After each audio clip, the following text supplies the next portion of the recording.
and welcome to another edition of the Boss Lady Talk Show here on Digital Media.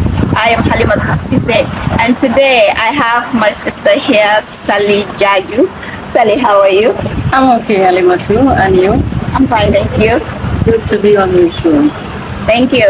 Sally, tell me about yourself. Well, they called me Sally Jarju. Originally, I'm from Brikama in the West Coast region. I'm presently a staff of the Gambia Radio and Television Services, but I can say that I was born and bred up in Brikama in the West Coast region, where I started my educational career from nursery school to lower basic school to senior secondary school, and then I started securing a job at Brikama Community Radio as a volunteer. But then after 3 years, I got enrolled into the Gambia Radio and Television Service and moved to the Banjul area where I stay at the moment. So basically, that is Sally. I'm a young Gambian journalist or a media practitioner who has been in the broadcasting industry for more than 50 years now. What was it like growing up as a girl child? Well, it was difficult, not difficult. Difficult in the sense that you come from an extended family, a big family, where you have your siblings, some are older than you and some are younger than you. But then beautiful in the sense that despite coming from an extended family, a big family, you have the support of your family members and you grew up together. Sometimes you fight, but sometimes you make peace too. So I think as a girl child, it was that good opportunity coming from a family that values both being male and female child and having the support of your father to the extent that he takes male education seriously. That's the same way he also took us, the girl children's education seriously. And I think today, even though he's not around, but then he will be proud that the female girls or the female daughters have also grown and they have not let him down when it comes to education. Growing up as a teenager, were you adventurous or rebellious? No, I was a calm one. Honestly, I was a calm one. I could recall when I was young, though lonely. I don't know why, but I did not make a lot of friends when I was growing up. Aside having sisters at home, both younger ones and elder ones who I moved with, I never got a friend around my area that people can say this is a type friend. I was going all alone.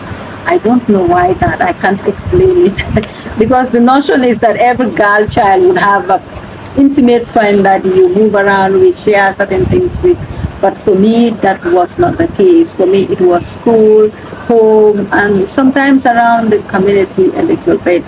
But then when I went to school, I tried to meet friends. They were not much. I remember lower basic school, no, I did not have a friend. But then I have close classmates who sometimes at school level we will chat, we will share certain things. So it was when I went to upper basic school that I got this lady who was so connected to my heart. I don't know why, but sometimes you meet people, you come from different backgrounds. Like I'm from Brikama, she's from Maranisa. So, but then we met. She's Jola Wolof and I am Jola Manika, so we connected. And then we became friends.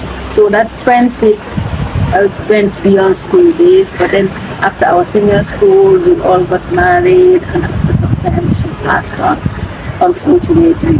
But then when I went to senior school too, I was just in school, but no tight, especially female friends. So basically that is me. I have been doing alone. Yeah. And at work too, when I came to work from Brikama to GRTS, I think GRTS I met a sister and a friend. She's Farmata Simaha, she left the job. But then we were recruited together. And then out of 5, we were the only ladies. So that connected us so much, it became family. We all got into the Cecil family hands. And then the bond got strengthened. But that has been me. Talking about the GRTS, and I know that you didn't just graduate from high school and then went straight to GRTS.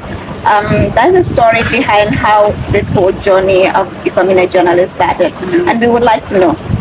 Yes, when I was in school, I read arts or I was in arts class. And basically, when you are an art student, there are certain professions that people attach you to. It could be being a teacher, it could be being maybe a journalist, and other jobs that people attach to being an art student. So as I proceed to senior secondary school, I did not have any career guidance. Nobody told me what we would be in the future. I was just schooling to finish grade 12. But after finishing grade 12, I was also waiting for my results, and accidentally I became a volunteer at the Kama Community Radio, which was encouraged by my nephew.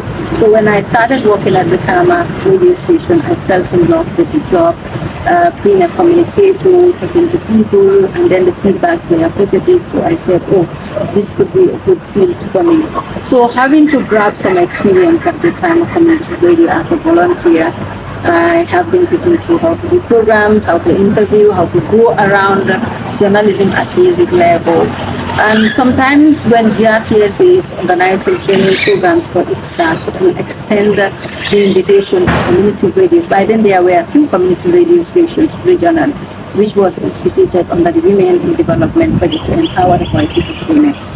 So I was lucky because I was one of them who went up to grade 12. Most of the presenters there were, let me not say dropouts, but then they did not have the chance to complete their senior secondary school or O-level or A-level, you call it back then. So I was the only one who went to grade 12 and was there doing journalism. So anytime there was something that is useful, sometimes I become lucky to be part of those chosen. So I was chosen on a number of occasions to come and join GRTS training. Sometimes they have an expertise from BBC and the like. That was how I tried to massage my skills in journalism.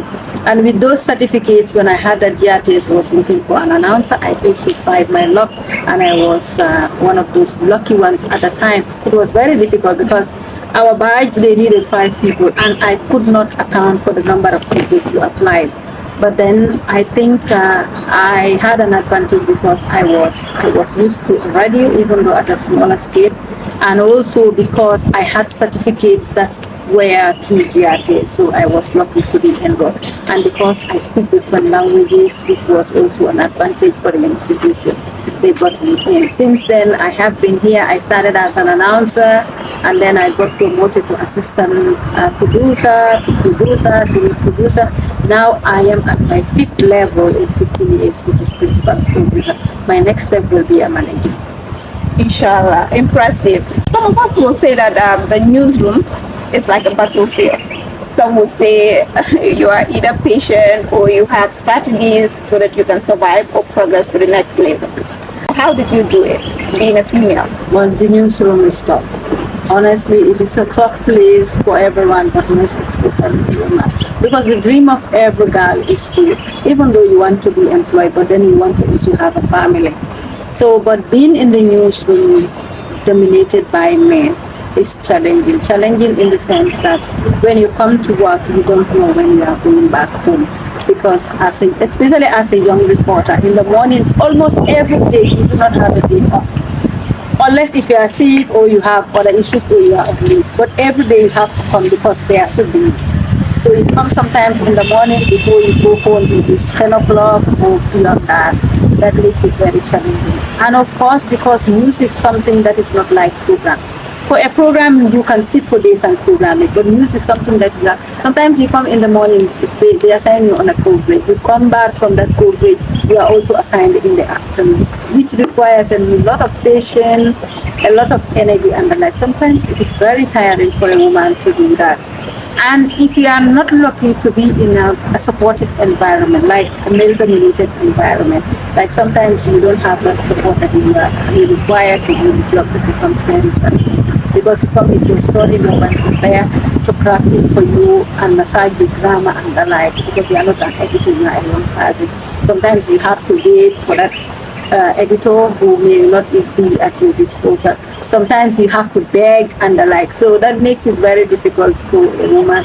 But then if you know why you are in the newsroom and you are up to the task, of course, no matter how difficult it is or how tough it is, you can be able to go through it. And I think it's a nice place too, because when you're in the newsroom, you know everything and anything. Of course, in the Gambia, it's difficult to specialize as a journalist. I have been reporting on health, on women, on security, on everything. You go to anything and everything, so you know everything around the country. Even not to your fingertip, but you understand the dynamics of every institution and sector. The recent election of the Association of Health Journalists has been one of the toughest elections so far in the history of GPU affiliates. And we have seen two factions. One faction was where you belong. You came out victorious. How did you do it? Well, I think it's my love for health reporting, because being in the journalism field, I never fought for a position like I fought for this position.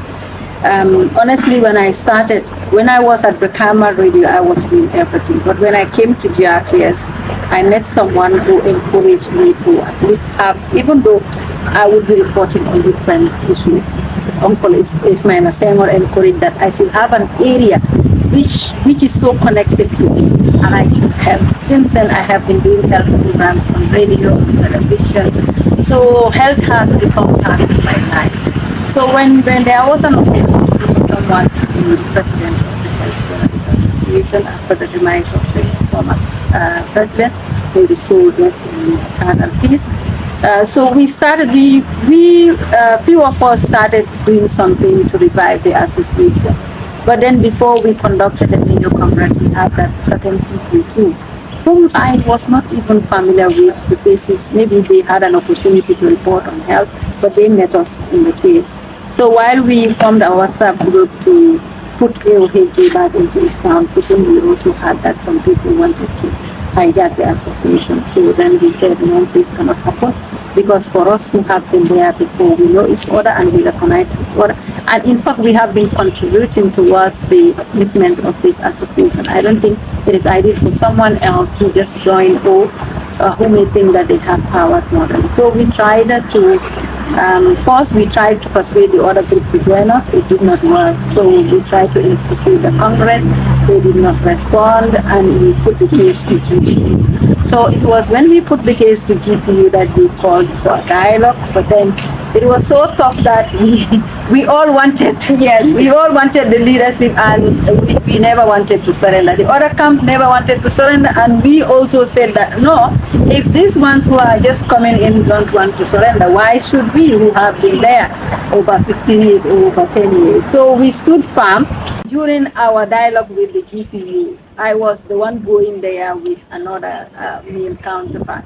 And anytime we are discussing, I make sure that I stood my ground. When GPU said that we need to go away with our old constitution and work on the new constitution, I said no, because we can only have a new constitution if we have a sitting government, just like the Gambia is trying to. When this new government came, they did not come with their own constitution. They made a constitution here. That's the constitution that is being amended for the past years, and now we are working on a new one. So I said that what we can do is to go with the old constitution to a congress, and when we lose, the ones coming can either throw it away or come up with a new one. We did not come to terms with that. We tried to negotiate so that we have a shared powered government. They did not consent to that too. So we went ahead with our election, which was very tough, because it was difficult to convince other members, because I think some people are so naive, I would say, or some people don't want to belong to a tough camp and the like, so they stayed away. So we had quite a number, and we went into the Congress, and end of the day, here we are still struggling, because things have changed at the moment when it comes to getting the finances to empower I'm going to get to that, about the challenges and what you and your executive have worked on so far since the election. So we have done a lot. One is because the association had a gap. In fact, we did not inherit anything. We did not inherit documents. We did not inherit any finances, like we started from scratch. So what we did was, in as much as we recognize each other that some of us were members, but then there is no document per se qualify that. So we come up with an idea that everyone who's interested should renew his or her membership, which we did. So us as executive, we paid $300 for our membership, and anyone ordinary member who is interested can pay $150, because that is good. The association needs to have some resources, financial resources for that matter, to roll out certain training programs. Since we took over, members have benefited from a lot of trainings.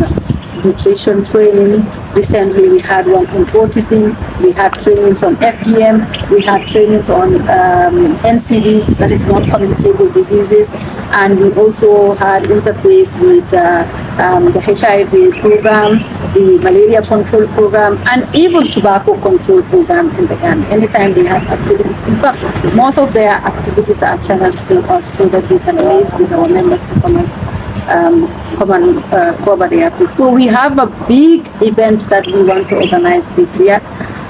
We have started working on it, and we think that this is one thing that can encourage journalists in the Gambia to venture more into health reporting, which is a health award. We want to have health award, an award strictly on health, and we will be having different categories. We are working on it, and I'm sure it will materialize at the end of the day, because last year, is it last year or year before last, you lost your husband? yes. Yeah. In one of your Facebook posts, I've seen that during your graduation ceremony, you wrote that you would have loved to wear the gown with him. How does it feel losing an ultimate partner? Well, it was tough. It happened at a time when, on a day when I was supposed to start on exams at the UTG. I have thoroughly prepared for that exam. I cannot forget it. It is Dr. Malmo, now he's Prof Malmo Sambo's course, Disaster Management as a development student. Throughout the night, I have studied early in the morning. I woke up to prepare, and then I got a call that my husband died. In fact, I accompanied him to the place of treatment and left just to come and sit to that exams, but unfortunately, I did not sit to the exams on time, and he passed away. It was so difficult because at the time we were all going to university. He wanted to get a university degree so hard. He left for India, it did not work. He started in the Gambia, it did not work. So when he came back, we moved on, we all went back to university thinking that we will graduate, but unfortunately, as human beings, we propose, and at the end of the day, Allah decides.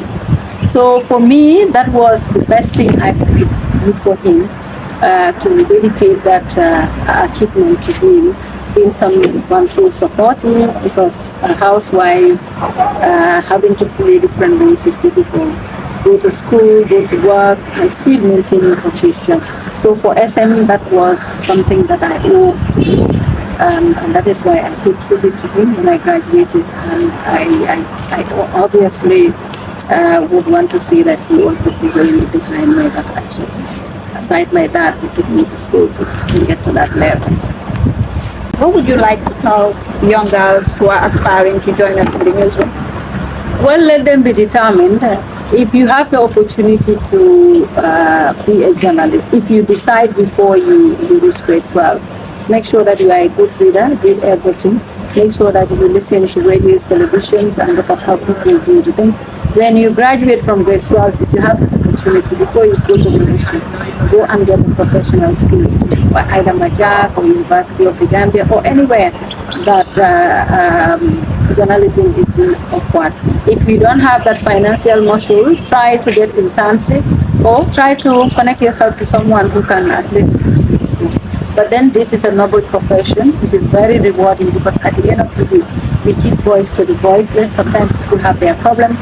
They will not be able to come on the surface to talk about it. But being there, talking about that health issue, talking about that social relations issue, they learn from you, and at the end of the day, they will be able to fight for their problems. Even me as a health presenter, sometimes I say, I'm not a doctor professional or a nurse professional, but sometimes the messages that I put across, sometimes someone will just listen to it and know that if I have STI, this is where I should go. If I am pregnant the first 3 months, what should I do, and the like. So that is the way we contribute to the development of the country and the health status of the people. So fight and be the journalist, because you never know, some of us can leave because I think we have served for a time. So the profession is a very noble one, and it's very rewarding. The money might not be there, but then people will say a baraka for taking them through certain things that they might not know. Thank you for accepting to be here today, Sally. Thank you, and I must say thank you, Alimatu. Congratulations for this initiative. Keep it up. You have the courage to go the extra mile and open your own media platform, and I think that's what we need a lot as women. We should not just be there contributing to the development of other media houses, but we should also have our platforms. With those platforms, we will be independent and we will be looking at issues critically beyond sometimes the stereotypes of institutions that we work for. So keep it up, and inshallah you. we'll keep growing. Thank you. That's all we have for this episode.